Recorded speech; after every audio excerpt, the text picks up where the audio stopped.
Hello everyone and welcome to our special PEFC webinar to provide you with an introduction to the PEFC EUDR DDS standard module. So this new standard module is currently being developed by the PEFC Chain of Custody Working Group. The aim of this new DDS is to help PEFC Chain of Custody certified organisations comply with their EUDR regulations or obligations. The Chain of Custody Working Group has been working for several months on the development of this new module standard, and the standard is now at the inquiry draft stage. And this means it's time for you to get involved. It's time for you to get access, read the draft, give your feedback and give your comments as part of our 60-day public consultation. The public consultations are an important part of the PEFC standard setting process. So while all our standards are developed by multi-stakeholder working groups, we need to ensure that everyone that is affected by the standard also has a chance to have their say, to give their feedback, to ensure that the standards really do meet expectations and needs. So that is where we are now. The new DDS is at inquiry draft stage and the public consultation is open and ready for you to give your comments. And that is why we're here today in this webinar to give you some more information about this new module standard. I'm joined by Rob Shaw, who is our Senior Integrity Manager here at PEFC International. And he's going to take you through the webinar today.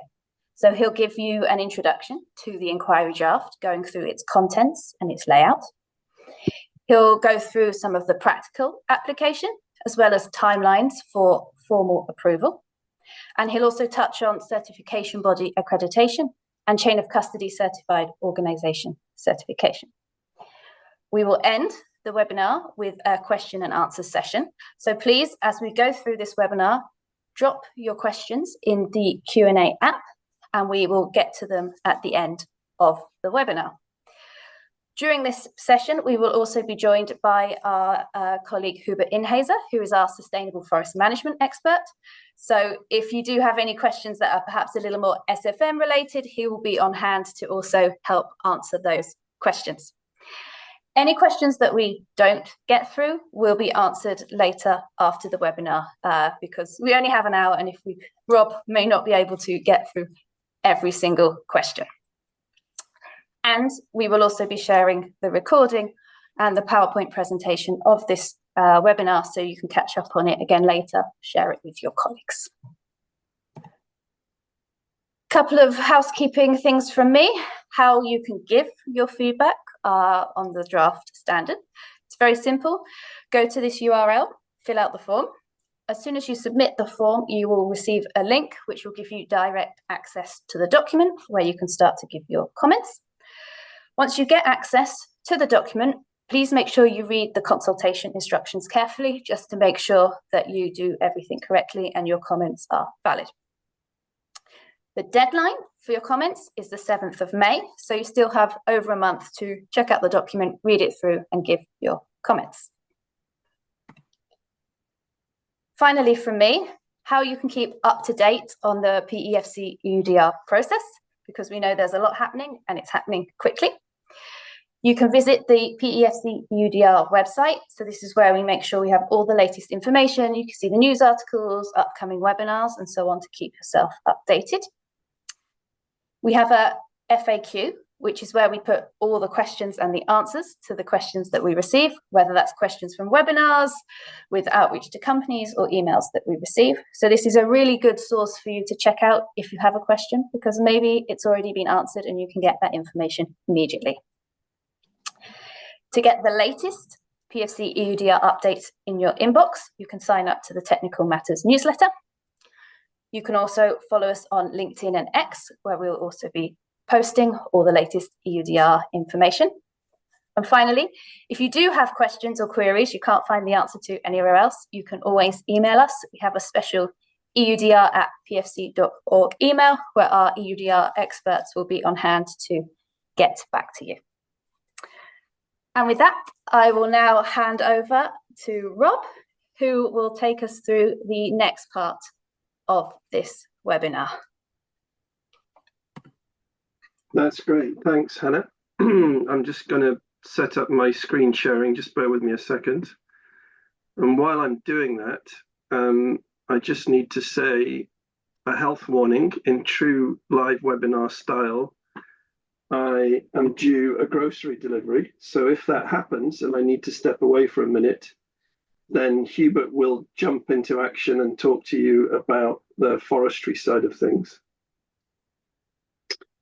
And just bear with me a second. Thank you so much, Zoom. Okay, hopefully you can now see my screen. It looks perfect, Rob. Great, thanks, Hannah. Okay, so I'm going to move quite quickly, and also to let you know that this whole webinar is being delivered in English only, and we will be sharing the slide deck and the recording and the Q&A that we don't manage to get through. So, as Hannah said, the DDS standard, which is a voluntary module, is now available for public consultation, and you can get the link by going to our EUDR landing page. So please do and sign up for the consultation, and you'll be able to see the version which is out there right now. I just want to emphasize that the hard work has been done here by PEFC International staff, especially Marta Martinez Pardo and Nyar Ha. Marta is, I'm afraid, not available today. She's not well, so this is why I'm flying solo. And I'd also like to thank the Chain of Custody Task Force and Chain of Custody Working Group for coming up with the public consultation edition that you can see. The most important thing to bear in mind is that the wording has been kept as close as possible to the EUDR actual direct regulation wordings. So you can see there that the terms and definitions, which are extra and new into this DDS version, have come straight out of the regulation wordings. Now, this DDS module is intended to be backwards compatible to the PEFC 2002 standard. So in other words, if a certified organization takes on the extra scope, which I will explain in a second, they will be able to make PEFC EUDR claims, which would also work as ordinary PEFC 2002 claims out with the European Union market. But of course, just having the PEFC 2002 standard on its own as a certified organization would not give you the EUDR aligned output claims. In terms of the standard which applies to certification bodies, that's the PEFC 2003 standard, we are anticipating either no or very few changes to that standard. I am organizing a dedicated webinar and discussion meeting for certification bodies on the 3rd of May, and they have all received an invitation to register for that webinar, where I will be discussing the rollout and the accreditation and certification issues with the certification bodies. We have yet to decide on the trademark requirements and the implications for logos and labels, so that information will be released in due course. You can see on this slide here, this is the first half of the contents page of the DDS. It's based upon the DDS chapters within the PEFC 2002 standard, and it's adapted with enhanced and additional material to make it EUDR aligned. And the second slide here shows the rest of the contents page. I'm not intending to bring the whole document up on screen, and when we move to the Q&A, you can type in your questions relevant to how you think you will be using this document. The main engine room or body of the document is, of course, section 6, the risk assessments. And this is a series of tables. I think there are 6 tables which have been derived from the risk assessment section of the 2002 standard. And there are more tables added, and the European Union deforestation regulation requirements in terms of risk assessment and legal requirements and social requirements have been added into the tables.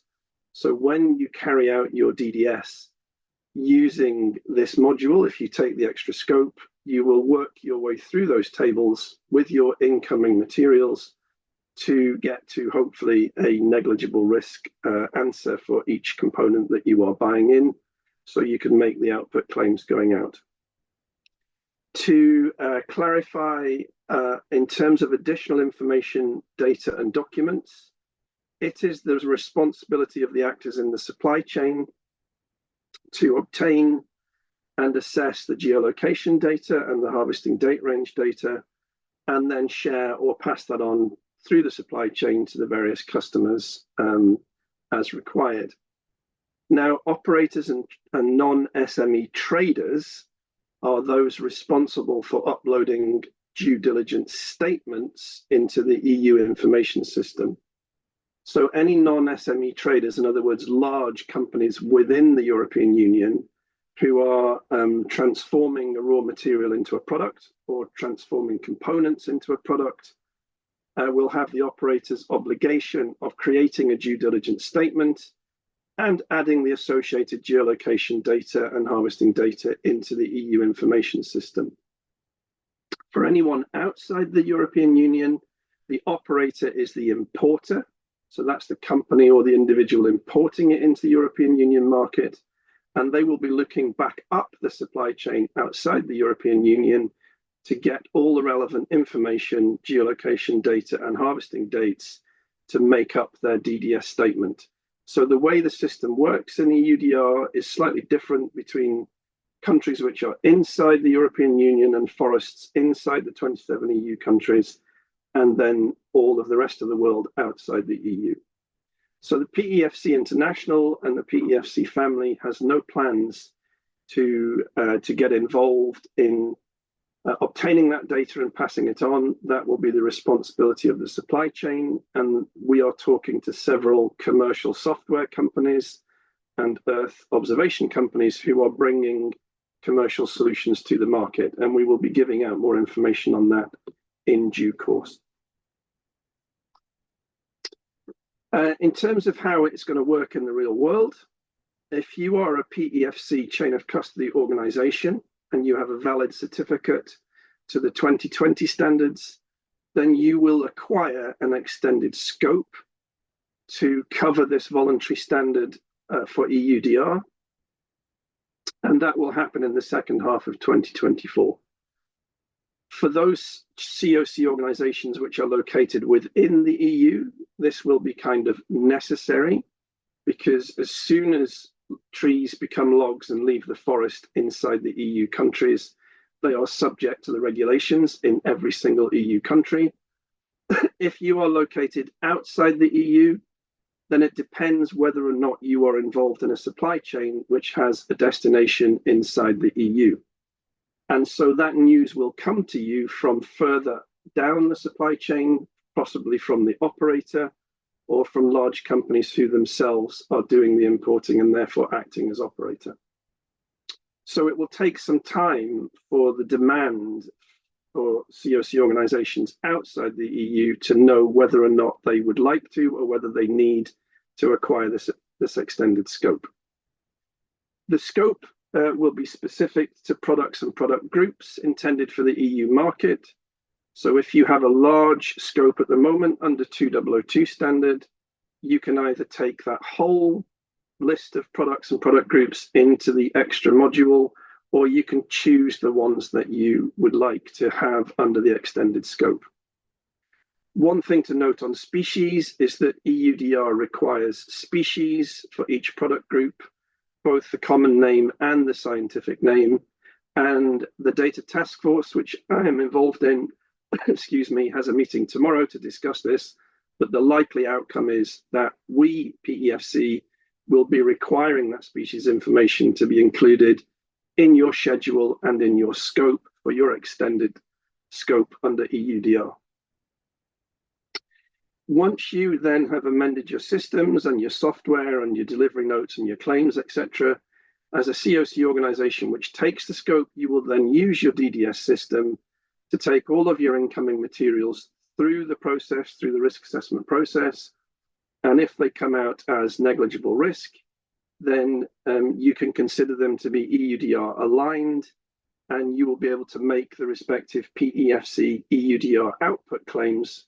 And at the moment, we are intending to add this phrase PEFC EUDR to the front of our normal PEFC output claims so that it's clear that as far as you are concerned, you have aligned it with the EUDR requirements using our voluntary certification scheme.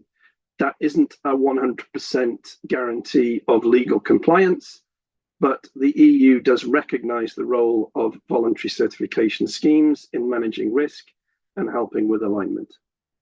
One other thing to note, we had quite a few questions on this morning, is passing on of the geolocation data and the harvesting date data is a fundamental requirement throughout the whole of the EUDR regulations. So the supply chain will have to get used to sharing of the forestry harvesting polygons and data points from the forests where all the different tree-based materials came from. Very quickly then on timelines to approval, and then we'll get to the Q&A very shortly. As Hannah mentioned, the draft consultation is running to May the 7th. The chain of custody working group for PEFC is then meeting in Paris on the 9th and the 10th to go through all of the comments received. And then the following week, the PEFC has its Forest Forum Week and General Assembly in Paris.